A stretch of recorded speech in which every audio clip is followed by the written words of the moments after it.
Welcome to Creepypasta Theater, a show where we explore the strange world of creepypasta.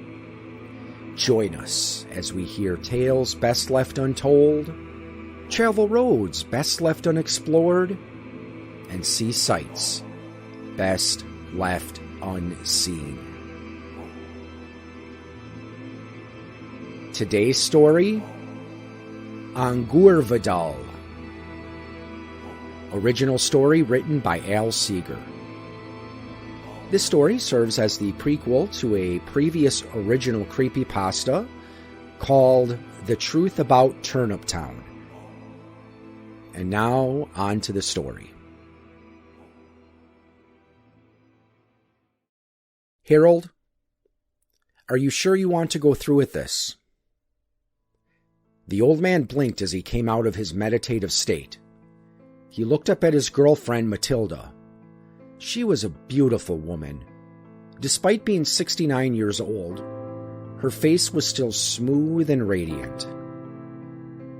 He swore she looked about 30 years younger. He, on the other hand, was 72 and looked every bit the part of a grumpy old man. When they went to town together, people would often mistake them for being father and daughter.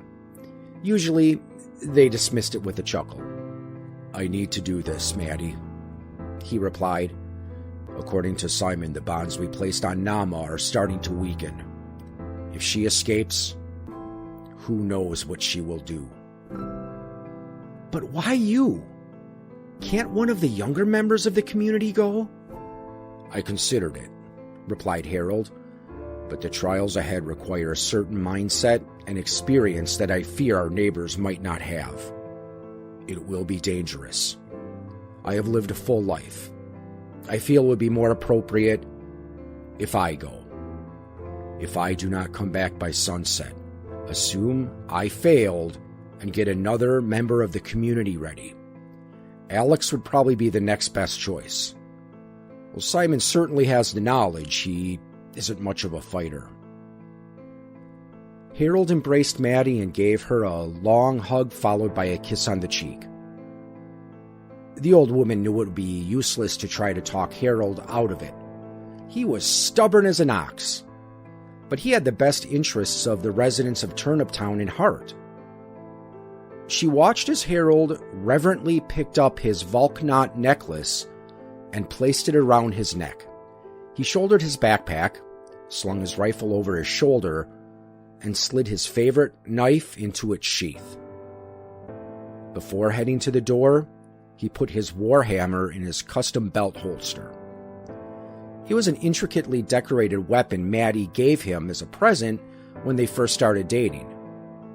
It wasn't a true warhammer, just a ceremonial object she had cobbled together from an old sledgehammer head and a sturdy oak branch. She'd engraved a pattern of intricate knots on the head and part of the handle, as well as a runic inscription that read, "Thor Hallows." Despite the hammer's ragtag origin, it was functional as a weapon, and he had used it to bash in the heads of many foul beasts. It was one of Harold's most prized possessions. He took one last look around to make sure he didn't forget anything. He opened the door, and a light wind flowed into the trailer. A breeze flipped through the pages of the poetic Edda that was sitting on the end table. As he closed the book, he noticed it had opened to the poem Havamal, Sayings of the High One. The number 145 caught his eye, but he had no time to make note of any other contents on the page. As Harold and Maddie exited their trailer, the other residents of Turnip Town gathered around. They knew full well what types of creatures lurked in the woods and what dangers their beloved mentor might face. Two men in their 20s approached the couple. "Are you sure you want to do this?" asked Alex. "I'd be happy to go in your place." Harold walked over to his young friend and placed a hand on his shoulder. "It's okay, lad. I know what Odin needs me to do. Stay ready in case I don't come back by sunset." The look on Alex's face was one of concern and anxiety. He grew up in poverty on the proverbial wrong side of the railroad tracks. Alex came to Turnip Town after living a life of crime. Most of his delinquencies were minor: vandalism, petty theft, trespassing, and street fighting. Harold could understand why Alex's life unfolded the way it did. He lacked a caring family and had little in the way of job opportunities. Harold met Alex when he was being attacked by a group of ruffians at a rest stop. The two of them fought the punks off and became good friends. Alex was a strong, agile man and a skilled fighter. If he had a fault, it was that he lacked discipline. Harold noticed this in their sparring sessions and while on patrol together. The man's biggest problem was the tendency to charge into battle without thinking. He was like the berserkers of old, all claws and fangs. His wild swings and unyielding strikes were powerful, but often easy to predict. A clever or experienced fighter could easily take advantage of the openings in his defense and land a counterattack. He then turned to Simon, the younger of the two men. "You're sure the bonding spell we placed on Nama will hold?" "Positive, sir," answered Simon. "The energy around her prison has been in flux, but I don't think it's reached critical yet. Regardless, I am concerned. The power from the binding runes is starting to fade. I've never seen that happen before. I went out and checked on her this morning, and the bond's integrity seems to be holding. I could tell Nama was not happy. The moment I showed up, she started struggling and growling at me. The sooner she is dispatched, the better." Harold nodded. He trusted Simon's words as he was very skilled at rune magic. In many ways, Simon was Alex's opposite because he came from a privileged family. From what Simon had told him, his parents were not very strict. As a teen, he had lived a life of excess. He indulged in illegal drugs, alcohol, and wild parties. Simon's world came crashing down when he injured a pedestrian after a night of drinking with his friends. His family disowned him, and he spent the next year hitchhiking and doing odd jobs to get by. Harold brought him to Turnip Town after he rescued Simon from hanging himself. He was out hunting in the woods when he saw a figure dangling from a tree.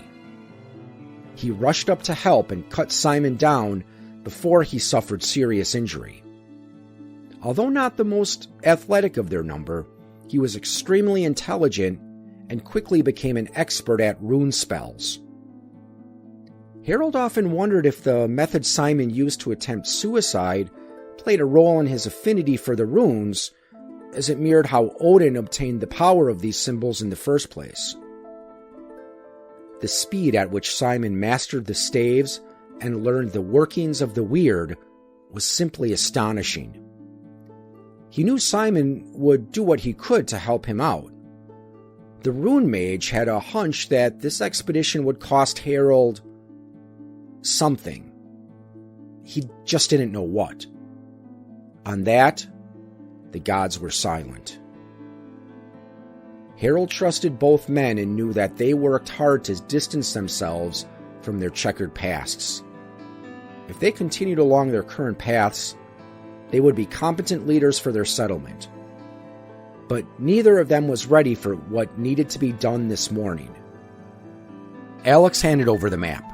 He had spent the better part of the previous day out in the woods with Simon and several other members of the community looking for a specific pool of water.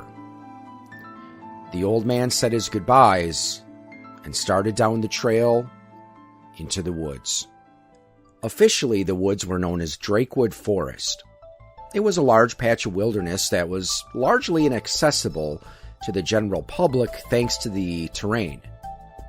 There were also several fields and large swaths of farmland and private property bordering Drakewood, which helped prevent people from wandering there by accident. Occasionally, his patrols would pick up a straggler and turn them away before they got too close to the forest. Sadly, every now and then they found torn-up remains. They would give the poor soul a proper burial, as that was all they could really do. Contacting the authorities was out of the question. Harold felt bad, as he knew there were families in town who would never know what happened to their missing loved one. But he firmly believed the fewer people who knew the truth about these woods, the better. Fortunately, the reputation of Turnip Town also helped keep people away. Harold was aware of the reputation his settlement had among the urban folk. Most of the townspeople saw them as lazy bums living off of government welfare checks. That was one of the nicer rumors he was aware of. While it was true that the residents drove people away, it was for their own protection. It was still a shame that people saw him and his neighbors as something less than human simply because of where they came from, but he accepted it in stride. Outsiders could not learn the truth about Drakewood Forest.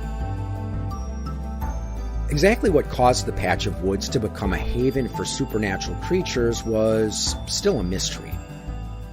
One possible explanation was a strange ruin they had discovered about 5 years ago. It was an abandoned military installation that still had equipment inside. The road leading up to the base was overgrown, as was the parking lot outside. Harold had served in the Marines for about 20 years, so judging by what he saw, it was probably built in the 40s or 50s. He believed the base was conducting unusual experiments in hopes to gain an edge during either World War II or the Cold War. But somehow, they opened a rift to another dimension instead. Simon also managed to find a news article about a manor in the area that once belonged to the Drakewood family. Back in the 1920s, the family used the home's basement for bootlegging whiskey. Mr. Drakewood, his wife, and 3 teenage children were gunned down in 1924 when they were caught in a shootout between gangsters who were picking up a shipment and federal agents who were raiding the place. Drakewood Manor was abandoned after that. Rumor had it the ghosts of the family still haunted the manor's halls, and that groups of devil worshippers would perform the occasional ritual there. Whether or not the manor's past had anything to do with the strange occurrences in the forest was unknown. Harold was the oldest surviving resident of Turnip Town, and Drakewood Forest was home to strange beasts even before he arrived. But the monsters roaming the woods were not the only danger. Once an individual traveled far enough into the forest, he entered what they called the anomaly zone. The woods were much larger than they appeared. By his estimation, Drakewood Forest was probably at least 5 times larger on the inside than it was on the outside. Someone without a map could easily get lost within. Every member of Turnip Town owned a map showing known safe routes, as well as where the friendly creatures resided. Time could also move differently in certain spots. It could flow both slower or faster. Harold often wondered if these space and time anomalies were the reason the road and parking lot around the abandoned base decayed so quickly. To venture too far into Drakewood without a map would be suicide. Weapons were highly recommended as well, for while there are many friendly creatures within the woods, there were many more hostile ones. Nama was by far the most powerful being they encountered. Harold shuddered to think what would happen if that demoness broke free. The battle to contain her was a grueling one, and he thought it was only by sheer luck they won. The fight was not without its casualties, as 5 members of their community were severely injured during the struggle, and 2 died. About 1 hour into his journey, he reached the edge of the anomaly zone. There was no turning back now. He estimated that he would reach his destination within 15 minutes, but he still needed to be careful. Monsters became more common once one crossed the threshold. He readied his rifle just in case. Fortunately, he ended up not needing it, and soon Harold located the pond that Simon had told him about. He took a look around and approached the pond cautiously. It was home to a land wight named Feely. Harold and his neighbors were no strangers to these folk. Most of the land wights they were familiar with were friendly, so long as they were treated respectfully, but there were a few that were best left alone. They had learned about Feely through another friendly spirit. He had never dealt with this particular wight before, so Harold did not know what to expect. He knelt beside the pool, pulled a small metal flask from his belt, removed the stopper, and poured its contents into the water. The flask contained mead that one of the neighbors had recently completed brewing. As the golden liquid hit the water's surface, he spoke the incantation Simon advised him to say. The mead mixed with the water and disappeared.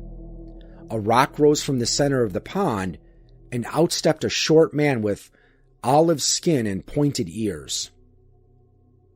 "Mortal," it bellowed, "why do you disturb me?"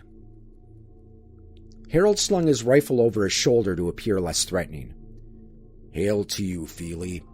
I am called Waytamer, and I mean you no ill will." He used a false name, as the residents often did with land wights. It was believed that if a wight knew a mortal's true name, it could hold some power over that person's fate. "Speak, then, Waytamer." Now is the tricky part, and that would be convincing Feely to assist him. In many ways, these beings were not much different than humans. They could be very helpful, but would need a good reason.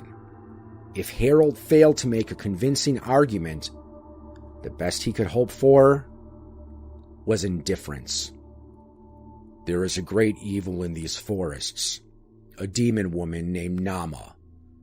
My companions and I have managed to bind her in a circle of stones, though not without casualties. We have reason to believe that she is on the verge of breaking free." "Why should I care? She is your problem," answered Feely. "She can summon lesser demons to aid her. If she overwhelms us, then it is only a matter of time before her venom spreads to your pond." "Let her come. I can handle her." "Ah, but it might not end there, Feely," Harold replied. "If she causes enough trouble, the men from the outside world will eventually come to investigate.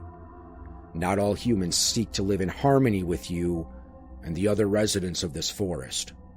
They will tear through these woods with powerful weapons and machines that will tear up the ground, cut down the trees, and perhaps even poison the water." Feely thought for a moment. Harold could tell that the wight was concentrating. Supposedly, some of the land wights had a knack for seeing the future. Hopefully, Feely had that power and would come to realize the danger of Nama getting loose and the potential long-term effects it could have. Suddenly, the surface of the pond began to ripple. Several flat stones rose from the depths, forming a path to the island on the center of the pond. The rocks split open, revealing a glowing portal with swirling orange and red lights. "Very well, Waytamer," said Feely. "You may pass. I shall permit you to travel to the world beyond." Harold walked across the stepping stones, but stopped right before reaching the rock. He felt as if Feely had something to say, but the wight said nothing. He looked at the swirling colors in the portal. Something seemed off. Almost like there was something else he needed to do. He thought for a moment, then remembered the number 145 that caught his attention. Harold struggled to remember that verse. Sayings of the High One was an ancient Norse wisdom poem that covered many topics. It was past the section on social and practical wisdom, but not quite to the Song of Spells. It must have been near the section detailing Odin's quest for the runes. He recited it to himself, and then the words became clear to him. Better not to pray than to ask for too much. A gift demands a gift. That was it. He would need to give something to Feely before continuing. He didn't bring much more than he needed. The only thing he could think to part with was the knife he had carried during his years of service in the Marine Corps. The blade saw him through many situations. He had used it to build shelters, prepare food, and even used it to kill on several occasions. Harold solemnly removed the knife and sheath from his belt and handed it to the White. Feely, I thank you for your assistance. Please take this blade as a symbol of my appreciation. It isn't much, but this knife has seen battle and has saved my life many times. The Landwight accepted the knife, nodded, and waved his hand. The colors of the portal changed to blue and green.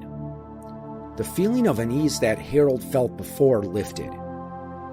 As he walked through the portal, he felt the world around him spin. He was dizzy and felt a feeling of disorientation like he had never known before. But he knew he must endure. After what felt like days of spinning and not knowing which way was up, he came to rest in a marsh. At first he wondered if he was in another part of Drakewood Forest, but then looked up at the sky. It was a strange blue-green color, completely unlike anything back home. Harold scanned the horizon. No distinguishing features anywhere, just cattails and swamp grass as far as the eye could see. He picked a direction and started walking. Then, a huge form burst forth from the water. It was an impossibly huge serpent covered in slimy scales with a head the size of a car. The serpent opened its mouth and let out a loud hiss. The ground shook as it lunged towards the old man. Harold fell back from his position and frantically looked around for cover. To his dismay, there was none. He readied his rifle as the serpent lunged forth again. He fired 2 shots and hit the creature in the neck. The shot appeared to enter the monster's body, but it had no visible effect. He took 2 more shots, hoping to hit it in the eye, but instead hit the snake's lower jaw, causing it to recoil with surprising speed. Harold turned and fled, realizing he needed a different approach. Perhaps the serpent's belly was vulnerable. As he backed away from the water's edge, Harold was both fascinated and terrified by how large the creature was. The serpent once again reared up and got ready to strike. He estimated the part he could see was at least 40 feet tall, and gods knew how much more there was of that creature below the water. He shouldered his rifle and squeezed out 2 more shots, both of which found their mark. Again, the creature showed no signs of pain. The serpent's head came down upon him, but he managed to get out of the way. As the beast's head slammed into the ground where he once stood, Harold fired off 2 more shots and scored 2 more hits on the back of the monster's skull. If the serpent felt any pain, it wasn't showing it. Harold expected the monster to rear back again, but it did something he did not expect.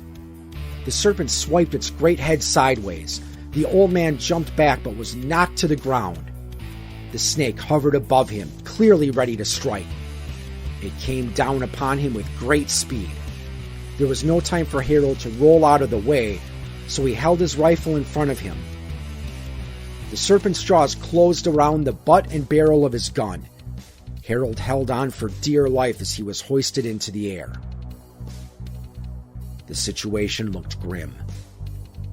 Harold was half in and half out of the monster's mouth. Had anyone else been around to observe this battle, they would have seen a great snake thrashing its head in the air while a pair of legs dangled out of the serpent's maw. He knew his rifle was the only thing preventing him from being eaten right now. He didn't dare try to move it from its current position. To do so would allow the snake to snap its jaws closed, ending his life. He had only one option. He moved his finger to the trigger and fired off his 9th shot. As the bullet penetrated the roof of the serpent's mouth, the beast thrashed around violently. Bits of the monster's brain and skull sprayed into the air. Harold held on to his rifle for as long as he could, but then he realized it was starting to bend under the serpent's death throes. The serpent made one last attempt to bite down. Harold let go of his gun and was flung far from the beast's head. As he looked on, he saw the serpent's mouth slam shut, shattering his rifle in the process. The beast then fell to the ground, finally dead. Harold hit the water with a large splash.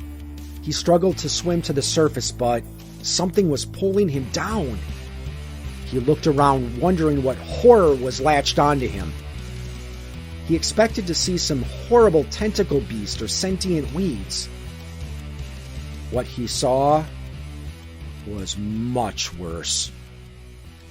Surrounding him were his comrades who died while on various missions they undertook while in the military. Despite the murky depths of the water he was sinking into, he could see them as clearly as if they were standing in a field on a sunny day. Each one was horribly disfigured in the manner in which they died. He saw Chris Cooper, who had half of his torso blown off by artillery fire. He saw Ted Brown, who stepped on a landmine and had his left leg torn to shreds. He saw Fred Smith, who was stabbed in the back by an enemy soldier and had his throat slit. Then there was Greg Lawson, who had his brains blown out from a sniper shot after he removed his helmet to scratch an itch. There were many more approaching, but he couldn't identify them clearly. Even though they were underwater, he could hear their cries. "Why did we die, Harold? Why couldn't you save us, Harold? It should have been you, Harold. Join us, Harold. Join us." Harold managed to break his arms free so he could cover his ears with his hands, but it was no use. He could still hear their cries. He felt everything they felt. The pain, the fear, the loss, and the anger at having their lives taken away. The guilt of having survived while so many of his brothers in arms died was too much for Harold to bear. He prepared to give up. He was unable to save the lives of his fellow soldiers, so he didn't deserve to live. The only honorable thing to do was to allow himself to be pulled to the murky depths of the water below and accept his fate. He only hoped another would succeed where he had failed.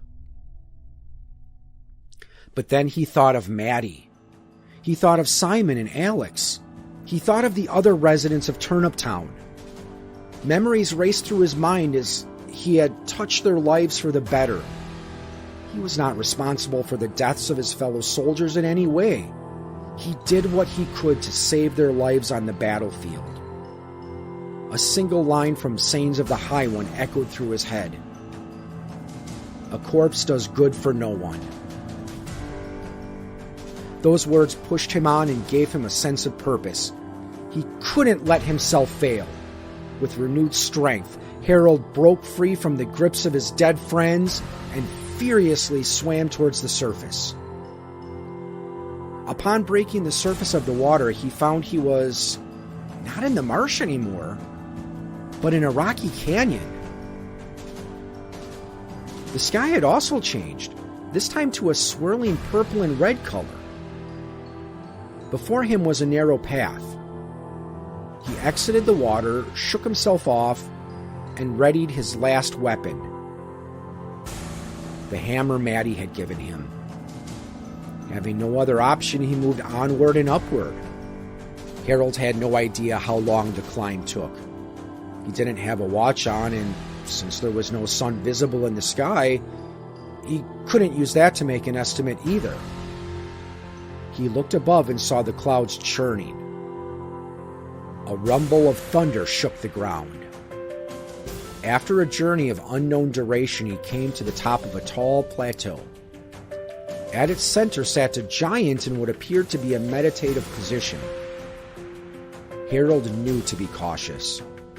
Many fairy tales picture giants as bloodthirsty brutes that would love to feast on a man's flesh and suck the marrow out of his bones if given the chance. Some giants, however, were wise and said to be skilled in magic. He hoped this giant was the latter. Those hopes were dashed as the giant opened his eyes and gave Harold a look of hostility. Without saying a word, the giant rose from the ground and picked up a club by his side. As the giant got to its feet, Harold estimated it was probably 15 feet tall. It was dressed in the hides of some great beast, probably a massive bear or wolf. He could see the glint of armor below the hides, as well as sturdy-looking armor plates covering its shins and feet. Of course, the only part that appeared unprotected was its head. Harold knew that since he lacked a ranged weapon, this would be a tough battle. The giant lifted its club into the air and let out a hideous roar as lightning flashed in the sky. The two combatants charged each other. The giant started with a downward swing. Harold dodged to the side and brought his hammer down on the giant's shin. As expected, the blow only echoed off of the creature's armor. Another bolt of lightning tore across the sky. The giant responded by swiping at Harold with his club, but the old man managed to duck with just enough time to avoid getting his head smashed in. Now on the back of the giant's opposite leg, Harold struck at the unarmored knee. The blow seemed to have more impact, and the giant grunted in pain. Still, the damage seemed minimal. The giant managed to catch Harold with a backhanded strike from its massive fist and sent him flying across the plateau. Another bolt of lightning illuminated the sky. As the world spun, Harold struggled to get back to his feet. He barely had enough time to dodge another blow from the giant's massive club. Instead of counterstriking, Harold went on the defensive.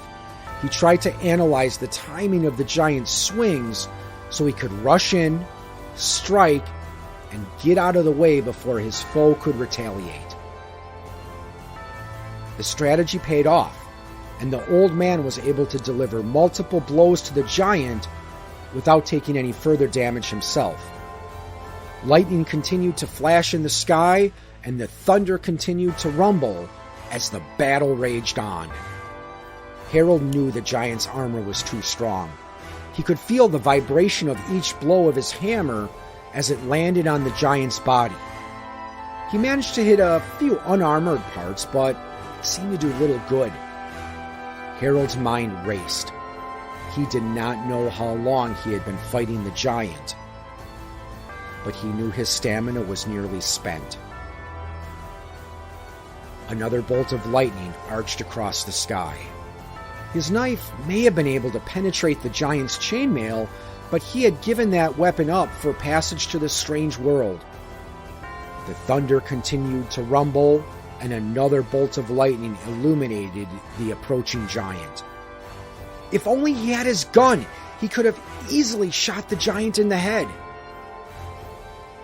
Once again, another bolt of lightning tore through the heavens above, while thunder shook the ground.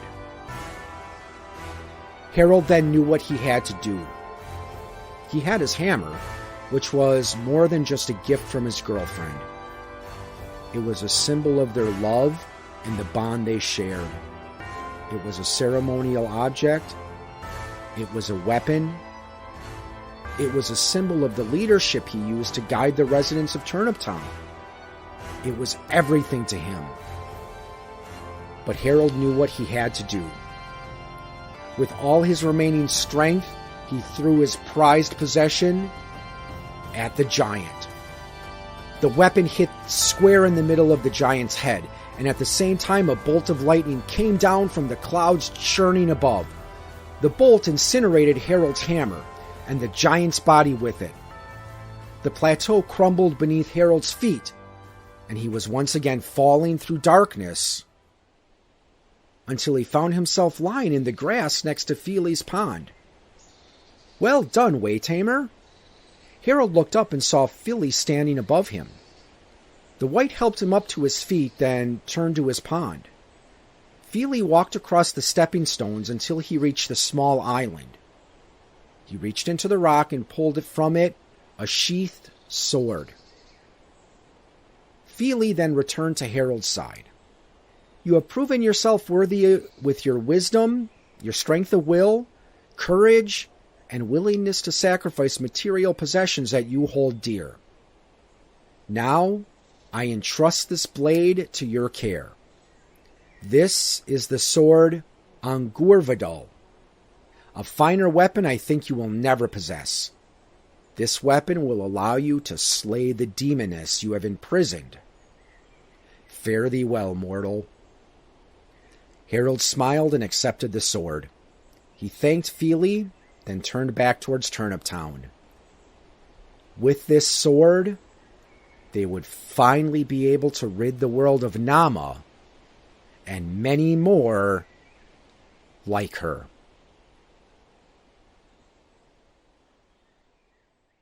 Before closing this episode, I would just like to say I realize this is a bit longer than a lot of the creepypastas I've posted recently. I also wanted to give you a little bit of a backstory behind this tale as well as the truth about Turnip Town. I'm currently involved in a writing project with a couple of friends of mine. We're trying to make an anthology of horror stories.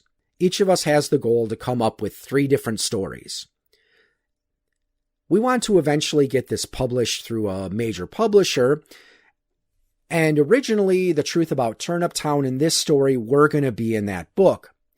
However, one of my friends advised that since I previously did the Truth About Turnip Town as a podcast, they might not be able to publish it. I think he said it was first publication rights or something to that effect. Now, sadly, I lost my patience waiting for my friends to finish up their stories so we can move to the next step in finding a publisher, which is why I made a podcast episode about the Truth About Turnip Town, and that's when I found out I probably wouldn't be able to use that story in a published work. Now, whether we will eventually get this book published or not, I don't know, but I'd like to thank you for listening to this episode, especially if you made it all the way to the end here. And until next time, thanks for listening. You have been listening to a presentation of Point of Insanity Game Studio. Visit us on the web at poigamestudio.com. Follow us on Twitter at poigamestudio. Look us up on Facebook. And email us at poigamestudio@gmail.com.